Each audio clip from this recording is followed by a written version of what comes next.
take young Senator Kennedy from Massachusetts. He is young, he is confident, he approaches the prospect of becoming president with no sense of awe, is quite persuaded that he has all of the qualities and qualifications to become president. He has a good publicity organization that sees to it that his picture and his name appears frequently in the public prints. I should doubt very much that his chances are considerable. He's a Catholic? Yes. Ed, how did you begin in this business? How did it all start, as far as you were concerned? Television or radio, Robin? Well, let's start with the thing that came first. Oh, let me see. In 1935, I joined CBS as director of talks and education, as a so-called executive. And then in 1937, I came to London as the so-called European director. At that time, our staff consisted of one person, and I was it. It was a wonderful assignment in those days because it involved arranging broadcasts by the Vatican Choir, the song of a nightingale from a Surrey wood, folk music from Scandinavia. And then in 1938, I was in Warsaw when the Germans went in to Austria, went down to Vienna, couldn't find anyone else to broadcast, started broadcasting myself, and have been at it ever since. Have you ever worked on a newspaper? No. Now, you do a daily radio newscast, don't you? That's right. But not news on television. That's right. Now, why have you shied away from the challenge of news on television? Well, I think partly because I don't know how to do it, and partly because I am trying to do now more than any sane man would attempt. And thirdly, I think because I still derive an enormous satisfaction out of doing radio news. Now, in your broadcasts, news broadcasts and other ones, are you under a duty to be impartial and objective, like the BBC and ourselves? No, well, our policy says that we will be as objective as is humanly possible. I've never known a completely objective reporter, have you? I don't think so, no, but you are known, you're far from not being purely objective, you are known as a dangerous radical, aren't you?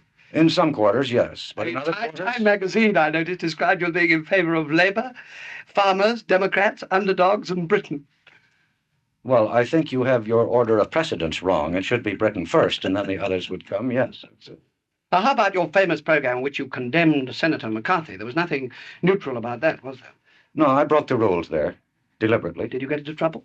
Or did you suffer from it in any way? I have a little scar tissue, but I didn't suffer particularly, no. Our commercial TV system here, Ed, as you probably know, is different from yours. The advertisers buy spot times. They don't sponsor individual programs. Now, do you find any difficulty in America in getting sponsors for the more serious type of program that you do yourself? Yes. What happened then? Then the company pays for them, puts them on sustaining, But as we call it, which is without sponsorship. One of the difficulties there, of course, is that a sustaining program may have only 15 or 20 stations, whereas if it is bought commercially, it might have 100 or 120. So your circulation is less, normally, on a sustaining program. Now, that program with on Senator McCarthy, did that run into trouble with the sponsor? No, as a matter of fact, it didn't. At that time, the program was sponsored by the Aluminum Company of America, and they continued to sponsor it for, I believe, a year or a year and a half after that. Did they make any research into the reaction? Yes, they did.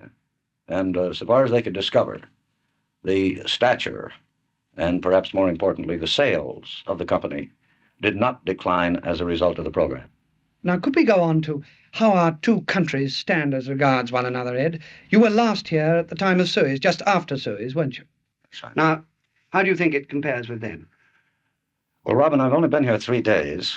That's usually enough for an American to make up his mind. No, but I'm slower than most Americans, you see. I am sort of, as I think it was Talleyrand said of Castlereagh at the Congress of Vienna, I never begin to think until everybody else is finished. It takes me more than 3 days to get any impression. I do have the feeling, however, in the States, and perhaps superficially here, that some of the scars resulting from Suez have at least started to heal. And yet you ought to agree that there's a tremendous gulf between public opinion, wouldn't you, in the two countries, particularly as regards this business of the summit. Don't you think that America is far less inclined towards the summit than we are in this country?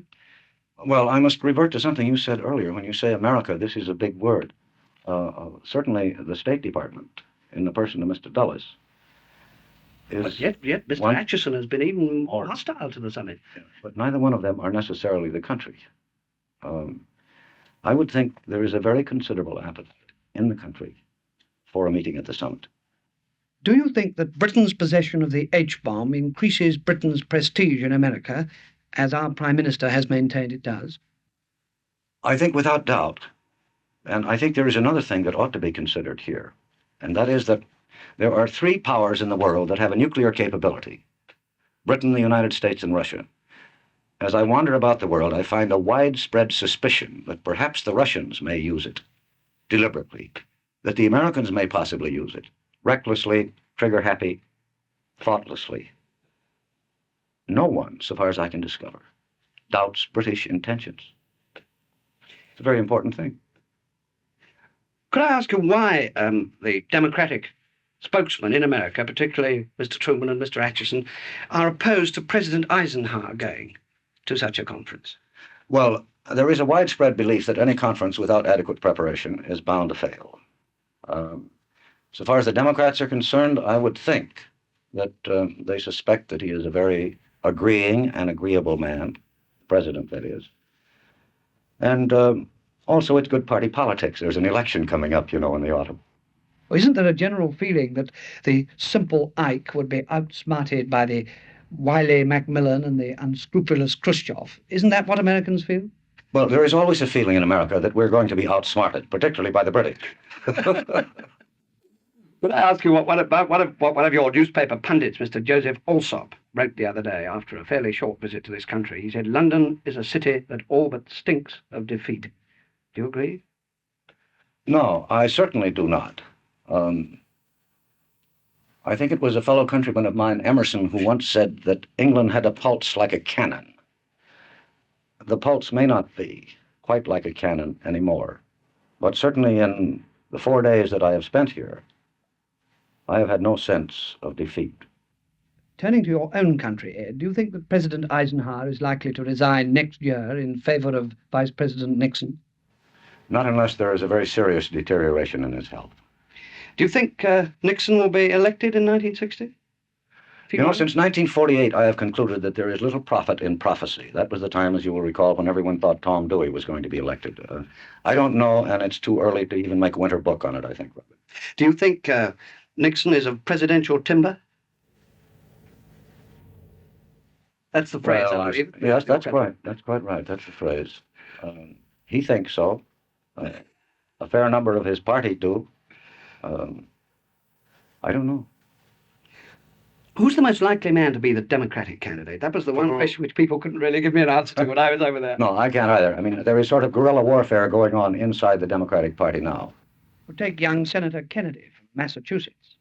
He is young, he is confident, he approaches the prospect of becoming president with no sense of awe, is quite persuaded that he has all of the qualities and qualifications to become president.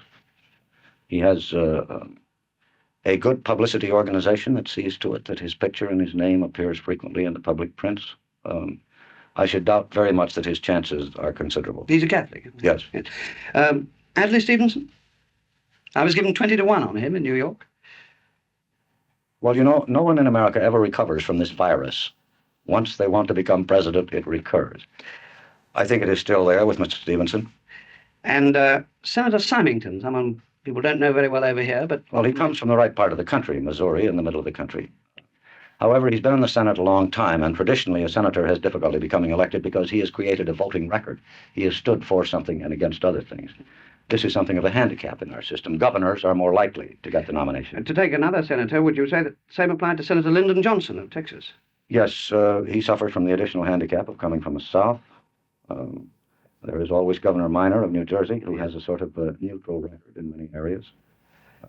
Much too early, I think, Robin. And Governor Menon Williams, 5 times governor of Michigan, how about him? Perhaps. The lightning could strike anywhere. And what about Governor Harriman? No. Too old? Too old, I think, yeah. Now, Ed, I hear on very good authority that you yourself are considering going into politics. Is that correct? No, your authority is not very good. There has been a little talk about it, even some in public, about my running for the Senate from the state of New York. But I have said and meant it that I have neither the intention nor the appetite. But why? Oh, I think it's more interesting to report politics than to become a politician. But to use a phrase once used by President Eisenhower, if there was a clear-cut call to public duty, would you refuse? There is no such thing as a draft in American politics. No. Well, one other question then. Supposing the Democrats came to power, just supposing, and supposing they offered you the post of ambassador, American ambassador to London, would you accept that post? With the greatest of pride and pleasure, yes. But it is not likely to happen, Robert. You're dealing now with questions which Mr. Roosevelt used to refer to as very iffy. I remember how in the States you end your radio newscast every day with a proverb or a quotation, which you call a word for today. Do you have a word for us today? Well, I have one that I've never had the courage to use in the States, Robin, because you were referring earlier to my prejudices. This is a letter that came in to the president of my company near the end of the war, written with great vigor and much underlining. And it said, "Dear sir, I am not one of the many who believe that your chief European correspondent, Edward R Murrow, accepts money from the British. I think it is much worse. I think he likes them." And I had to write back and say, "Dear madam, you are right on both counts."